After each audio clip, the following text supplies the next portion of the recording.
Oh, but the lines of her, the curve and glinting swell, the smell, as sweet as pitch pine, thick and hot as tar.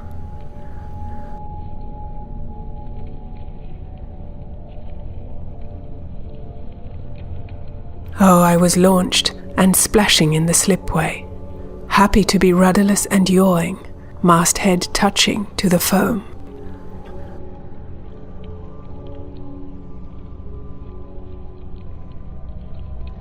Oh, but her skin was salt, was starred with gasping salt beneath my tongue, and slowly she came round to me.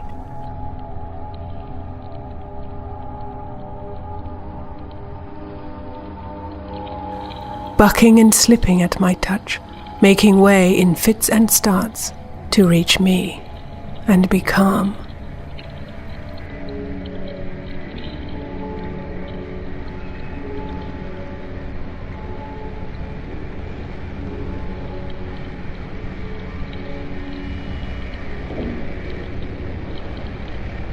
Later, long before she rocked me into sleep, I saw the seas, saw all of them in one blue ache, unlandmarked, vast, horizonless.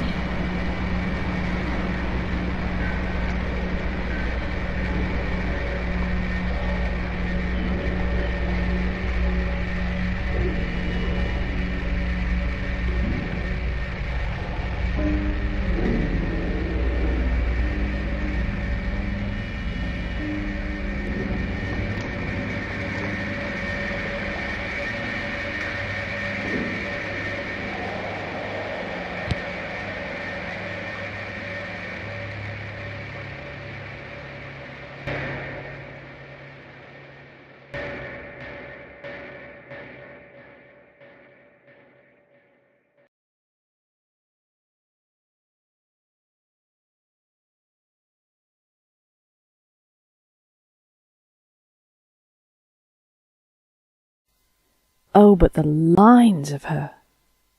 The curve and glinting swell, the smell, as fresh as pitch pine, thick and hot as tar.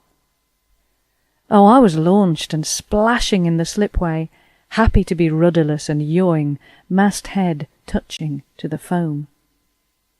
Oh, but her skin was salt, was starred with gasping salt beneath my tongue, and slowly she came round to me, bucking and slipping at my touch, making way in fits and starts to reach me and be calm. Later, long before she rocked me into sleep, I saw the seas, saw all of them in one blue ache, unlandmarked, vast, horizonless.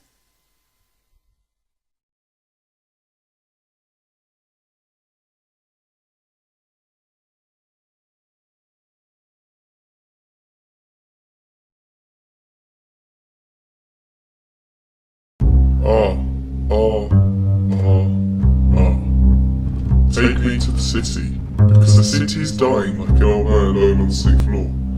I can hear him next door, breathing, or is that the balloons going over? I can hear him coughing, or is that a car starting? I used to see him in the cafe opposite the towers. He never spoke. He bought whiskey in his tea, staring at his bacon sandwich. His face was grey, but he looked up and leered, brown teeth. Wore a black jumpsuit, unzipped it, but it was too expensive. I walked to Tesco's where the motorway meets the river. Above my head, one stream flowing on concrete pillars, the other beneath my feet, black and weed-logged under like a cinder. At least the brambles were still growing. I wore nothing but my fear of forgotten places, where buddleia grows on walls, and willow herb grows rank beside the rubbish bags. The smell of water and one shoe. Why always one shoe? I do not know the stories of these places. Houses with steel curtains and bricked up doors, sparrows in the roof flying through missing tiles. So many empty buildings.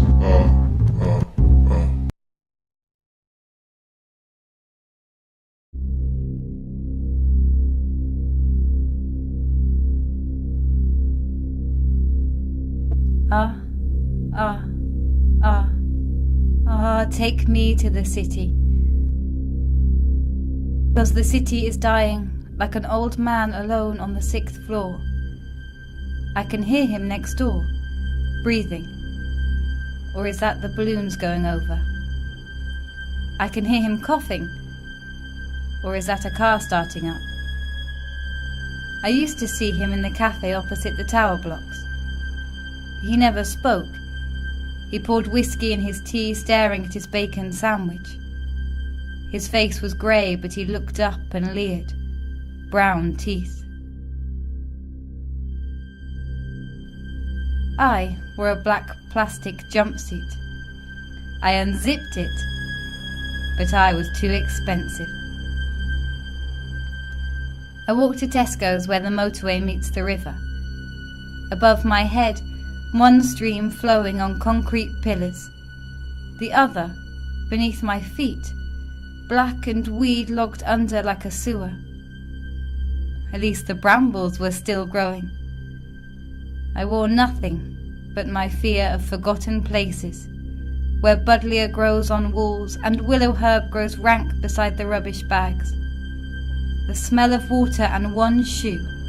Why always one shoe? I do not know the stories of these places. Houses with steel curtains and bricked up doors. Sparrows in the roof fly through missing tiles. So many empty buildings.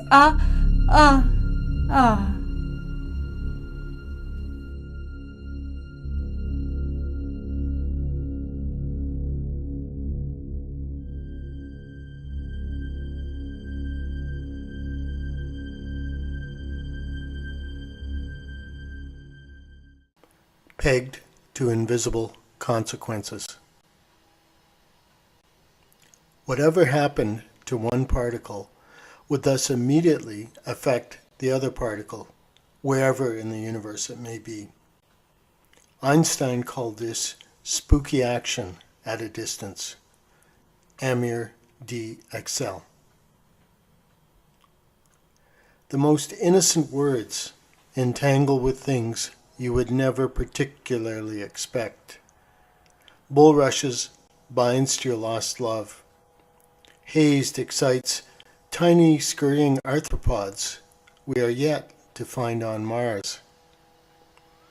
Even that humble, transparent servant, thee, is one toy from childhood you still miss. Naturally, you suspect those words not yet disentangled also have their allies, silent twins. Unrelated brain centers fire up. A haunted pinball game, flickering, chiming in a dusty arcade. At last, we can argue progress in the quantum mechanics of uncanniness, perhaps even poetry. A field, a dance floor, the poem can be. A tennis game with rhymes. But what if it's a vacuum? Massive black hole around which one galaxy turns. Everything sucks into its event horizon. Nothing achieves escape velocity. So, circulating in this hive of form, the hardest scream life can draw from your throat. Lost loves, the scent of flowers, your face was pressed into, unwilling. The moments you thought death came next, all the lines you never wrote down. And this, last night's dream, growing anxiety as you couldn't find the black car you'd parked to get an aged aunt home, the midway ride, twirling in air around the belfry, pealing clangor, an endless paean to midnight. Your shame, your surprise, your last word in this poem.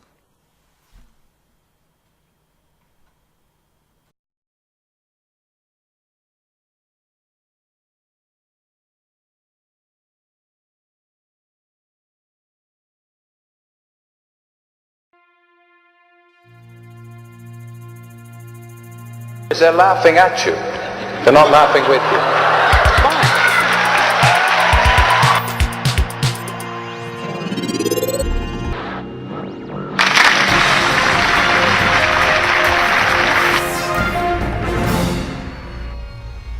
Well, it changed everything in the sense of I couldn't walk down any street in Britain without being laughed at by most of the people.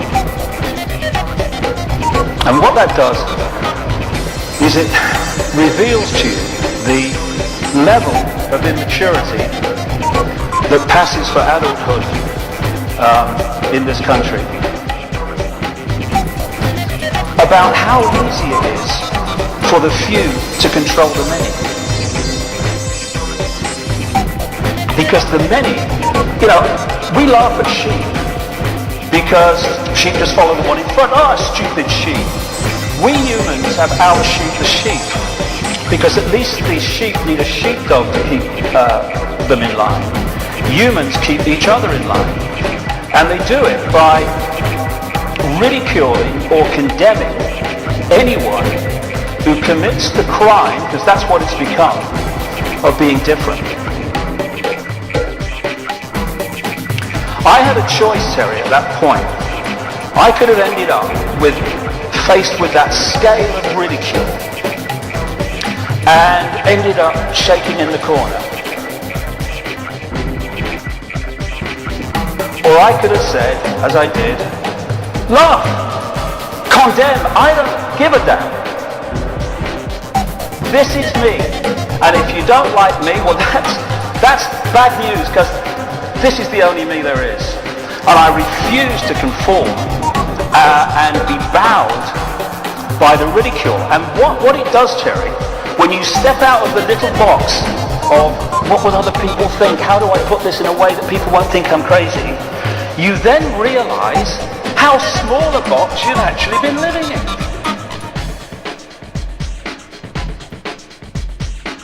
What I am is frustrated at watching Orwell's 1984 unfold in front of our eyes by the day, while people focus on who shot Phil Mitchell.